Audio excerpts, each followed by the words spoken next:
Good morning to one and all. In the last session, that is session 4, we have discussed how to derive the expression for maximum number of electrons in the main shell. We are using Pauli's exclusion principle, and we have discussed spectra of alkali elements,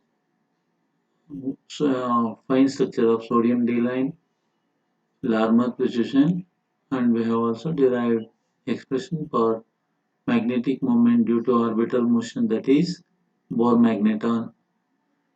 Now, let us see another very important topic, Stern-Gerlach experiment.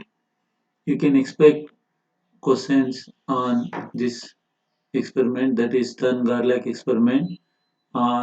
Give the theory of Stern-Gerlach experiment or obtain expression for magnetic moment associated with the spin of electron by using Stern-Gerlach experiment. Stern and Gerlach, they together conducted an experiment to measure magnetic moment associated with the spin of electron. What is the significance of this experiment? This experiment provides a direct proof of essential features of the vector atom model. In the vector atom model, we have discussed two essential features, that is spatial quantization and electron spin. For these two features, this provides an experimental proof. The Stern-Gerlach experiment provides an experimental proof for the features of a Krater model. This is the significance of Stern-Gerlach experiment. First, I will explain the description of this experiment. This experiment consists of an electric oven. See, this is the oven in which metallic silver is heated to produce a beam of silver atoms. In this oven, metallic silver is heated and it produces beam of silver atoms. Velocity of beam of atom depend upon temperature of oven. More the temperature, more will be the velocity of the silver atoms. The beam is collimated using two slits. That means by passing through the slits S1 and S2, you will get a sharp beam of silver atoms. It is then allowed to pass through non-uniform magnetic field produced by the pole pieces. Here, two pole pieces are placed here, and after passing through the slits, the beam is made to pass through these two pole pieces. Non-uniform magnetic field produced by the pole pieces. To produce non-uniform magnetic field, one of the pole piece was made in the form of a sharp knife edge. Here we have shown the shape of pole pieces separately here. One of the pole piece was made in the form of a sharp knife edge, and in the other pole piece a grave cut is made in the other pole piece, so that a non-uniform magnetic field can be produced by using this type of pole pieces. The other had a flat end with a fine groove cut on its surface parallel to the knife edge facing it. Here, a plain groove cut is made in the other pole, and this pole is made in the form of a sharp knife edge, so that we can produce non-uniform magnetic field in this type of pole pieces. The magnetic field between the magnetic poles is non-uniform and highly non-uniform near the knife edge. At this end, the magnetic field will be highly non-uniform, and P is a photographic recording plate. The entire apparatus was placed in a evacuated chamber. This is the description of Stern-Gerlach experiment. When the field was switched off, a sharp line was traced by the beams. Here, in the figure A, we can see that only one line was traced in the recording plate when there is no magnetic field. On establishing the non-uniform magnetic field, instead of a single line, a double trace was obtained. See, there is a splitting up of the single line into two lines, one on either side of original trace as shown in the figure B. Here we can see that instead of single line, two lines were produced. That means there will be a splitting of the single line into two lines. Measurement of the distance between these two lines helps to calculate magnetic moment of silver atoms. Notice here, if you measure the distance between the two lines, then it helps to calculate magnetic moment of silver atom.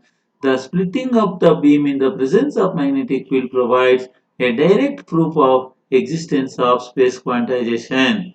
And the distance between the two sharp lines is given by this expression. We will derive this expression in the principle and theory. See, this expression, and that is distance between the two sharp lines is given by dx is equal to 1 upon 2 mu by m. Mu is magnetic moment, m is mass of silver atom, and dB by dx magnetic field gradient. How where magnetic field varies with distance, that is why it's called magnetic field gradient. And L by V, L length of the path in which silver atoms traveled in the magnetic field, and V is velocity of silver atoms. By knowing the values of this magnetic field gradient, mass of silver atoms, length of the path in which silver atoms traveled, and velocity of silver atoms, and dx, the distance between the lines, you can calculate magnetic moment of silver atoms. This is the description of Stern-Gerlach experiment. Now let us see principle and theory, that is working, how Stern-Gerlach experiment works. That means how we can obtain, we can measure the magnetic moment associated with the silver atoms by using Stern-Gerlach experiment.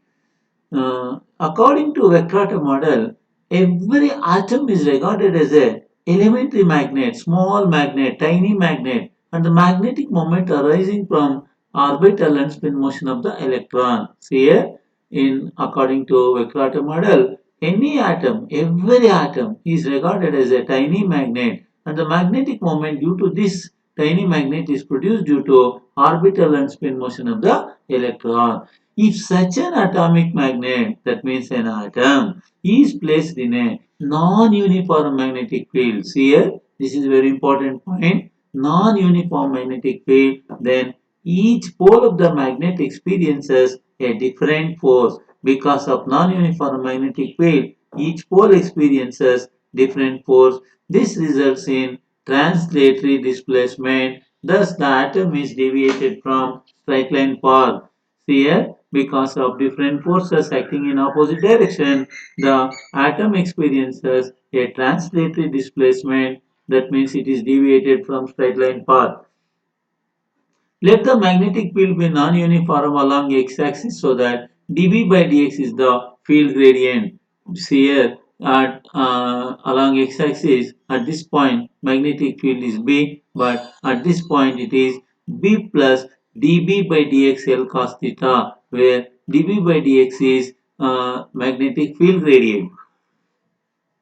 Let P be the pole strength. Strength of the pole is P, and L be the length of the atomic magnet placed in the field, which is inclined at an angle theta to the field. The atomic magnet is inclined at an angle theta with the direction of magnetic field. That is why this component is dB by dx into L cos theta. That means component of magnetic field along this direction, which is inclined at an angle theta. We have taken the resolved component of the magnetic field gradient. That's why it is taken as L cos theta. The forces acting on the poles are, see, at this point end, the pole strength into the strength of the field, that is pole strength is P and the strength of the field is B. Therefore, the force acting at this end is given by P into B, pole strength into strength of the field. Whereas at this end, the force experienced by this atomic magnet is pole strength into the magnetic field, pole strength is P, and the magnetic field, strength of the magnetic field at this end is B plus dB by dx L cos theta. The force is given by pole strength into magnetic field. At this end it is Pb, and at this end it is P into B plus dB by dx L cos theta, and these two forces are acting in opposite direction. The forces on the poles are Pb and P into B plus dB by dx L by L cos theta, which are in opposite direction. Resultant force on the magnet is given by, since the two forces are acting in opposite direction, then the resultant force is given by bigger force minus smaller force. Bigger force is Pb plus P into dB by dx L cos theta minus smaller force is Pb. Pb get cancelled. Therefore, translatory force acting along the field direction on the atomic magnet is given by P into dB by dx L cos theta, or we can rewrite it as Pl cos theta into dB by dx. This is the resultant force acting on the magnet, atomic magnet along the field direction. Let m be the mass of the atom and v its velocity of motion normal to the field. Velocity of silver atoms normal to the field. Let capital L be the length of the path in the field and t is the time of flight. You should not confuse with capital L and small t, small v. Small m be the mass of the atom, silver atom, and v, velocity of silver atom normal to the field. Capital L be the length of the path in the field, and t is the time of flight, that is the time taken by the atomic magnet to travel this length L. Acceleration of the atom A is given by AI here, it is denoted as alpha x. We know that force F is equal to m into A. Therefore, A is given by force by mass. Force is Fx by mass is m. If you substitute for force, you will get acceleration is alpha x is equal to PL cos theta dV by dx divided by m. This is the expression for acceleration of the silver atoms. The displacement dx of the atom along the field direction at the end of the time is given by, all of us familiar that S is equal to ut plus of at square. Here u is 0, initial velocity is 0, therefore ut is 0. Of at square of a is alpha x into t square. If we substitute for alpha x, you will get of pl cos theta by m divided by dx into t, time taken to cover the length L is given by L by V whole square, where L is length of the path and V is velocity of silver atom. V is given by L by T.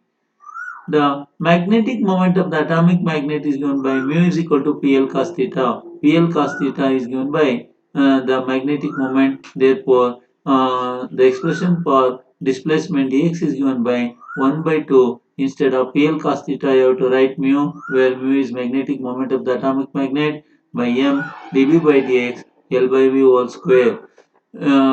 If the mass of silver atom, magnetic field gradient, length of the path along which the silver atom traveled, and velocity of silver atoms are known, the magnetic moment of the atom mu can be calculated.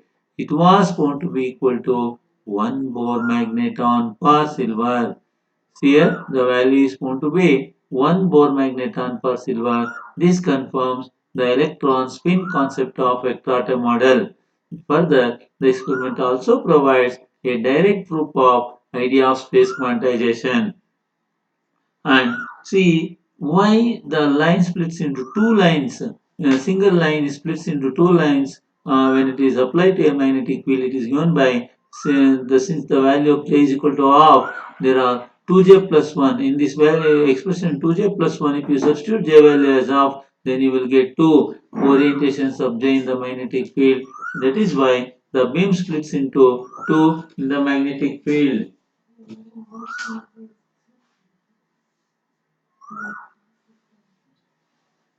It It splits into two beams in the presence of magnetic field. This is regarding the principle and working of Stern-Garlock experiment, very important topic.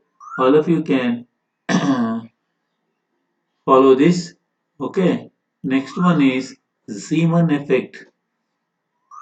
This is also very important topic, including problems regarding Zeeman effect. You can expect experiment to study Zeeman effect and theory of normal Zeeman effect and anomalous Zeeman effect. They are all very important topics. What is Zeeman effect? It is a magneto-optical phenomena. Magneto-optical phenomena. All of us we know that when a source producing line spectrum is subjected in a magnetic field, it splits into a number of components which are symmetrically distributed with respect to parent line. It was discovered by Zeeman in the year 1896 and is called as Zeeman effect. That means splitting up of a beam into several components, splitting up of a spectral line into several components when placed in a magnetic field is called Zeeman effect. Let us see how Zeeman discovered this phenomena and an experiment to study this Zeeman effect. What is Zeeman effect? Describe an experiment to study Zeeman effect. You have to explain this one. Experimental study. Coming to the experiment used by Zeeman, it consists of a specially designed electromagnetium with conical pole pieces. P is taken here. This is a specially designed electromagnet, and these are the pole pieces which are denoted by P. A hole is drilled along the length of the pole pieces. Here, a hole is drilled along the length of the pole pieces. To view the spectrum through the spectrometer, a hole is drilled along the length of the pole pieces. The source emitting line spectrum, that is sodium vapor lamp, is placed between the pole pieces. Between these poles, a source, usually sodium vapor lamp, is placed between the two pole pieces. The spectral lines are observed with a high resolving spectrometer. So here, this is longitudinal wave, that is along the length of the wave, length of the field. We can observe by using a high resolving spectrometer. That is why holes are drilled along the length of the poles and perpendicular to the field, that is transverse wave. For transverse wave, spectrometer is placed here and it is viewed perpendicular to the length of the field. This is longitudinal wave and this is transverse wave. When the spectral lines are observed longitudinally, that is along the field direction, the spectral line is found to split into two with wavelength slightly less than and more than that of the original line. So here, when the spectral lines are observed along the length of the field, that is longitudinally, we can see here two lines are observed.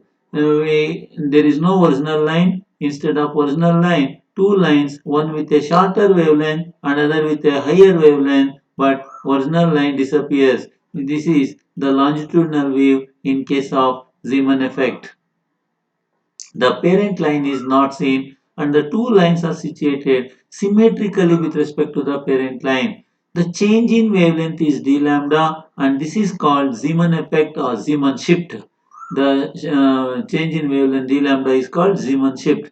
The two lines are found to be circularly polarized in opposite direction. These two lines are circularly polarized in opposite direction. See, this is the direction towards left, whereas for this line the direction is towards right. That means these two lines are circularly polarized in opposite direction. This is regarding longitudinal wave. When spectral lines are observed transversely, that is perpendicular to the field. See here, this is transverse wave. When it is observed perpendicular to the field direction, that is for transverse wave. A triplet, see here, three lines are observed.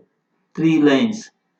The central one is found to have the same wavelength as the original line and the other two will occupy the same position as in a longitudinal wave. See here, the same position which are observed in the longitudinal wave. In this transverse wave also, these two lines will occupy the same position as in the longitudinal wave, but in longitudinal wave, central line disappears, but here a central line having wavelength as that of the original line also present. That's why there are three lines in transverse wave. All the three lines are plane polarized. See, in longitudinal wave, the two lines are circularly polarized, but here the three lines are plane polarized. Central one will have vibrations parallel to the magnetic field, and the outer ones will have vibrations perpendicular to the magnetic field. These two lines, outer lines, will have vibrations perpendicular to the field, whereas the central one will have vibrations parallel to the field. This is regarding experimental study of Zeeman effect. What is Zeeman effect? How we can explain Zeeman effect by conducting an experiment. This is experimental study of Zeeman effect. Now I will stop here. In the next session we can discuss very important topics, that is normal Zeeman effect, anomalous Zeeman effect, and how we can explain theory of normal Zeeman effect and theory of anomalous Zeeman effect. Okay, thank you.